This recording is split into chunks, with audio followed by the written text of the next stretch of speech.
How's it going, card fighters? I'm Gleaming Garmore. 6 months ago, I made one of the most negative videos I've ever published on this channel. While I agree in full with just about everything I said in that review, I'm glad to say that Vanguard Overdress has picked up after itself. The second season of Vanguard's latest anime series far surpasses the first. While it carries over a few flaws, they are certainly less pronounced than the first season. If you're on the fence about watching Vanguard Overdress Season 2, I recommend it. It finally feels like a Vanguard show again, instead of just trying to be another flavor of the month anime that features Cardfight Vanguard. But for those of you who need a little more convincing, I'll give you a few notes I have on each episode of the season. While I'll try not to spoil every detail, be warned that I will be giving at least some elaboration on major plot details. Episode 13, Blessed Rain. This one is the season's opener, and it tells us where exactly Donji was headed off to when he left at the end of Season 1. Megumi catches up with him before he boards his train, and tries to plead with him to stay. He declines, but he offers to play one last game of Vanguard with Megumi before he goes. The fight is genuinely very good, and I like that they played across from each other on the seats of the train. It reminds me of all the times that I've fought on a car trunk during a break in a long car trip. Unfortunately, a big issue rears its ugly head at the end of the episode when Megumi, literal 16-year-old actual high schooler, kisses Donji on the forehead, and not only is this treated as normal, but as an amazing romantic gesture. The ship teases for Donji and pretty much anyone else in the show's cast are my least favorite aspects of the show. Thankfully, they all but vanish after this point, but I sure didn't enjoy it here. Episode 14, Expecta vs. Bastion. Reboot. Episode 14 is when Season 2 begins to hit its stride. This one focuses on Toya getting used to being Blackout's new leader. His characterization is very strong in this episode. He spends most of it in his own head, worried about how he will ever atone for his sins, when just about everybody had already moved on. I'm a big fan of him worrying way too much about things that nobody else seems to care about. Toya has picked up for Donji in his handyman service, and even Yu Yu still comes around to help out. It's really sweet. Just a fun watch in general. And that's all I ask for a man anime, you know? Fun? After this, the gang takes a trip to their local card shop, and they decide they'll test out their new cards at the amusement park later that night.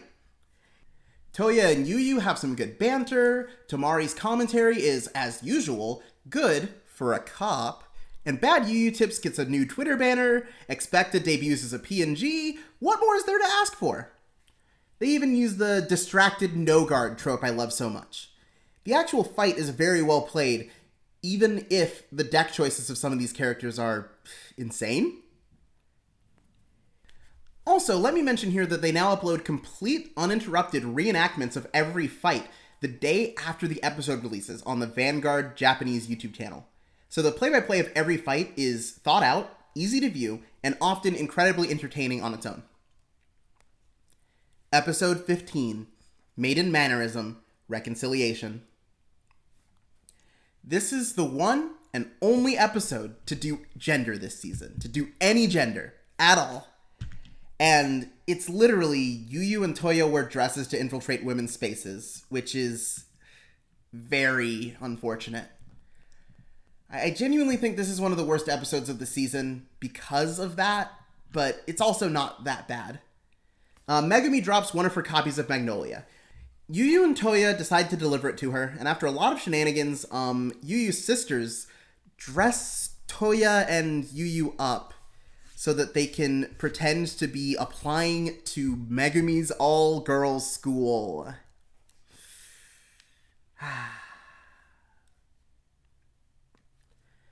They walk in on some classmates treating her like some kind of dignified lady. Apparently, Megumi is pretty popular at school, but she has a whole different persona she wears there. I really wish more time was spent on how this facade affects her, and why she feels like she needs to keep it up in the first place. When Overdress first started airing, we were told that each of the characters had a secret side to them, but it's not really played with much.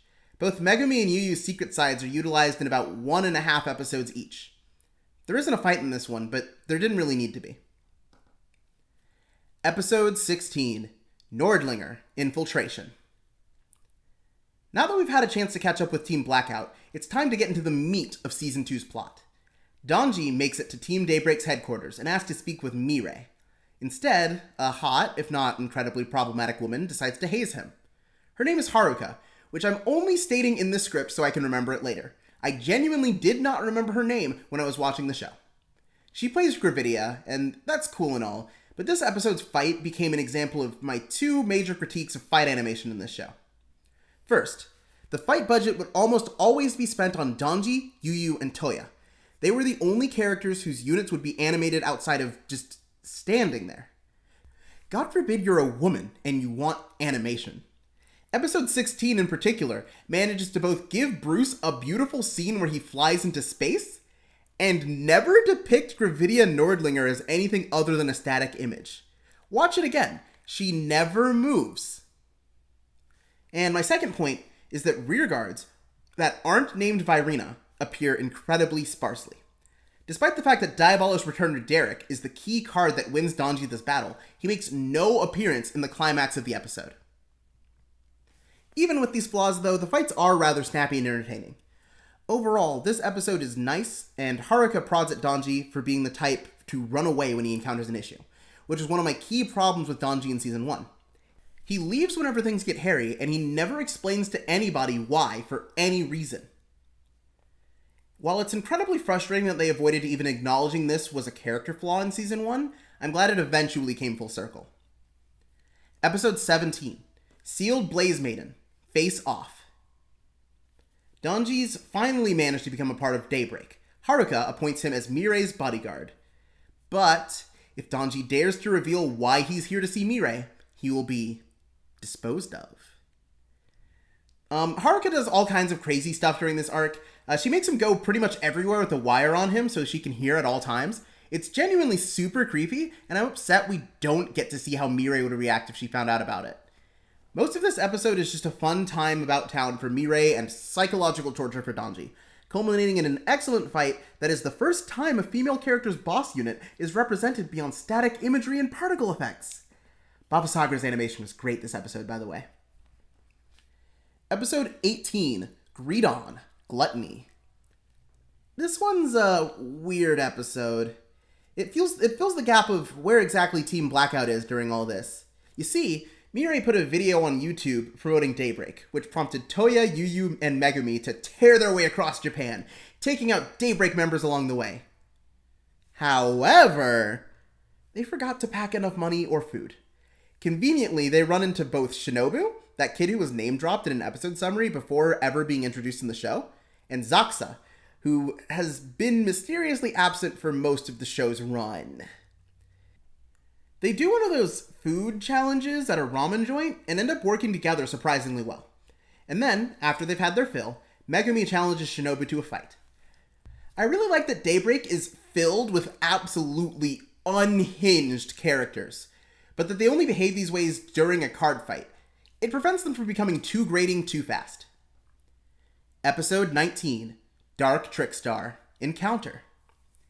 Yuyu's group and Mirai finally meet. They hang out for a while and decide, hey, wouldn't it be fun if we played some Vanguard? Throughout the episode, it becomes clear that Mirai has a lot of anxiety regarding people talking about her behind her back. Mirai is an incredibly relatable portrayal of disability, even down to experiencing people talking down to her because she's different, and being absolutely sick of the way people treat her. This episode did a very good job establishing the one-sided animosity between Mirai and Yuyu as well. Episode 20. Your name is Remembrance. Episode 20 is a direct follow-up to episode 19. It spends most of its time exploring what Mirai thinks of Yuyu, and to top it all off, she pieces together the secret that Donji has been hiding. We get a really good look into her head, and it makes me appreciate her role in this season's story far more than whatever they were trying to do with Masanori and Toya last season. All the while, it's very clear that Yuyu legitimately wants to be Mirai's friend, and Mirai needs some time to accept that he isn't out to hurt her. It feels very real, and I can only hope overdress continues to deliver on this front. Episodes 21, 22, 23, and 24, Megumi vs. Haruka, Recollection, Awakening of the Chakravarti, Flight, Aurora Vicious Princess, Right and Wrong, and Bruce vs. Bastion, Resolution. As we approach the climax of the season, it is time for a boss rush. These 4 episodes are basically the same, but they're all wonderful. Each of these episodes is a one-on-one brawl between a member of Team Blackout and a member of Team Daybreak. Each one of them is accompanied by a good amount of banter about each cast member's ideals and whatnot. Highly recommend a watch of these episodes because it is very much Vanguard being Vanguard. Episode 25, Overdress Showdown, is the final episode of Vanguard Overdress Season 2, and it really pulls together everything I enjoyed about the season. Mirai and Yu have some excellent interaction in this episode. The animation is beautiful, and the fight itself takes some turns I wasn't expecting. There's a very powerful scene in this episode where Yu explains that overdressing represents a growth that doesn't invalidate who you are before. The season ends on a very strong note, and I appreciate that they didn't drop the ball right at the end. Overall, I can actually genuinely recommend Overdress Season 2 to pretty much anybody who wants a new and refreshing Vanguard experience. The character writing is much better. Team Blackout started to feel like real friends rather than characters we were told were friends. And Mirai's motivations made a lot of sense. I appreciate that the time was taken to show these characters facing adversity together rather than telling us that at some point, off-screen, they'd been through a lot. I can only hope that we see more like this in Season 3. Can't wait for it. But I've held you guys here long enough. I've been Gleaming Garmore, and I'll see you guys some other time.